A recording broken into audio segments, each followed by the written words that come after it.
बॉलीवुड में कई ऐसी अनकही बातें हैं जो अभी तक सामने नहीं आई। बॉलीवुड की इसी अनकही बातों में से एक किस्सा लेकर मैं आपके सामने वापस हाजिर हुई हूँ।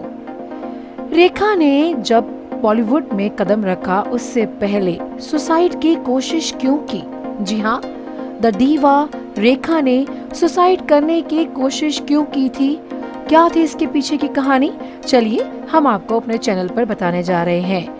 लेकिन अगर उससे पहले आपने हमारे चैनल को सब्सक्राइब नहीं किया तो सबसे पहले सब्सक्राइब कर लीजिए, बेल आइकन दबाना मत भूलिएगा ताकि हमारे चैनल की नोटिफिकेशन सबसे पहले आपको मिले। रेखा का बचपन उस तकलीफ में गुजरा है जिसे जीना, क्या सोचना भी शायद कोई पसंद नहीं करे। जी हाँ, रेखा का बचपन इतनी गरीबी में इतनी मुश्किलों से गुजरा है कि कोई भी उस मुश्किलों से गुजरना पसंद नहीं करेगा। लेकिन ये रेखा की अंदर की ताकत थी जिन्होंने इन मुश्किलों का सामना करके बॉलीवुड में कदम रखा। लेकिन उससे पहले उन्होंने एक बार सुसाइड करने की भी सोची थी। दरअसल रेखा की माँ पुष्पावली एक बिन ब्याही माँ रही हैं। उन्होंने भले ही जेमिनी गणेशन से प्यार किया, बीवी कहलाने के लिए वो हमेशा तरसती रही, लेकिन वो अपनी बेटी भानु रेखा गणेशन, जिन्हें आप सभी रेखा के नाम से जानते हैं, इस नाम से पिता का हक देना चाहती थी। उस दौर में ये बहुत कठिन था कि कोई महिला पति के नाम के बगैर अपने और बच्चों के लिए सम्मान पा सके, और धीरे धीरे उनका रिश्ता खत्म होने की कगार पर आ गया था।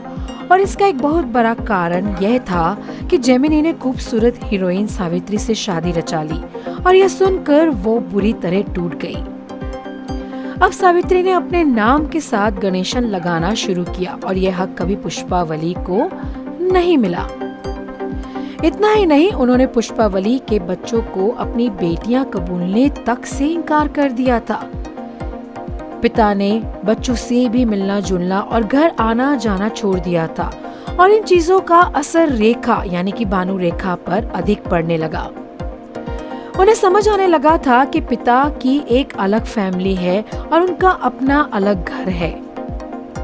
पुष्पावली टूटने लगी थी और अपने बच्चों के लिए दिन रात फिल्मों में काम करने लगी। उनके पास बच्चों के लिए भी वक्त नहीं होता था।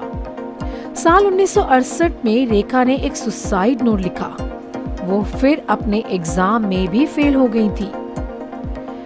एक तरफ पढ़ाई के बोझ से परेशान तो दूसरी तरफ रिश्तों को लेकर लगातार ताने। इन सब से आजादी के लिए रेखा ने नींद की कुछ गोलियां खा ली। घंटों कोशिशों के बाद ही डॉक्टर उन्हें बचा पाए थे। इसके बाद माँ ने उनसे पूछा कि वो क्या करना चाहती हैं, पढ़ाई, शादी या फिर फिल्मों में काम।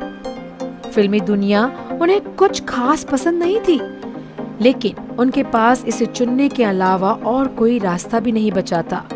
तो इस तरह हुई भानु रेखा यानी हमारी दीवा रेखा की एंट्री बॉलीवुड में। आपको ये छोटी सी अनकही कहानी रेखा के बारे में कैसी लगी? कमेंट जरूर कीजिएगा, और ऐसे ही अनकही किस्सों के लिए जुड़े रहिए हमारे चैनल के साथ।